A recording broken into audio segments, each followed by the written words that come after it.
Ladies and gentlemen, I am SidAlpha. I'll admit I've been having a hard time recording this particular video. I typically try to maintain a certain amount of calm when discussing these sort of things, but this particular topic, I'll admit, does make me a bit angry, and it keeps showing through in every recording I've tried so far. You see, it's a lot easier for me to maintain a measure of calm when it's an issue that is directed at me, then it only affects me and no one else. That I can handle no problem. DMCA strikes, people telling me to kill myself, other people attempting to bait me into arguments in order to get their kicks. All of that I can handle no problem. However, when I come across someone whose actions are so abhorrent and repugnant as to lash out at anyone and everyone in every way imaginable, I admit I do get a bit incensed. I do lose my temper.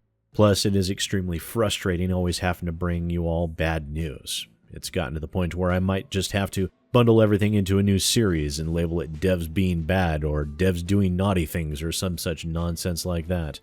Because this once again involves an independent developer who acts so horribly to his consumers that I can scarcely believe it. A person who regards every single person who says anything whatsoever negative about his game as a troll. People he tears down, bans for the most ridiculous of reasons, issues threats, directly insults his own customers, and yes, even issues legal threats as well.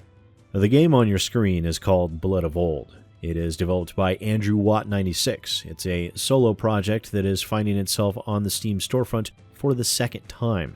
The original Blood of Old started off as your typical scum method of bypassing the voting process of Steam's Greenlight system by issuing votes for keys.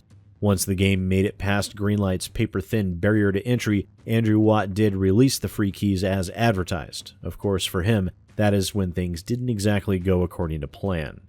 As should be fairly self-evident by the quality of the game you've been seeing on your screen, the reviews on the game were not glowing praises shouted from the mountaintops. As a result of this cavalcade of what this critic feels is very much justified negative PR, Andrew Watt decided to pull the game for sale, referring to the negative commenters as trolls, and stated that the game would be put back on the storefront once it was completed.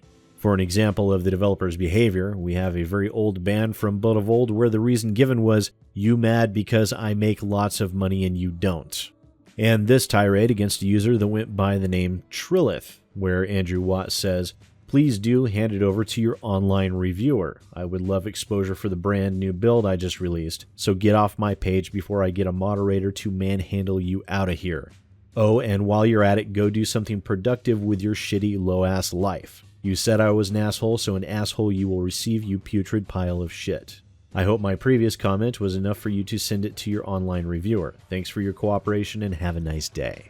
Also, the developer insists that he has never once threatened to sue someone, only pointing out their defamation, which he refuses to spell correctly in any of his posts. Whereas, unfortunately, the truth paints a very different picture. Here, Andrew Watt stated in no uncertain terms the following, and bear in mind the timestamps have us reading from bottom to top. "Ready for the defamation lawsuit, idiot? I will take everything you have, utter moron. Please do report me. You really think Steam is gonna ban one of their developers for someone like you who is guilty of defamation, and will have nothing left when I'm done with you. In fact, it seems everything negative that is ever said about the game or its development process, the developer labels as defamation, which, in fact, it is not.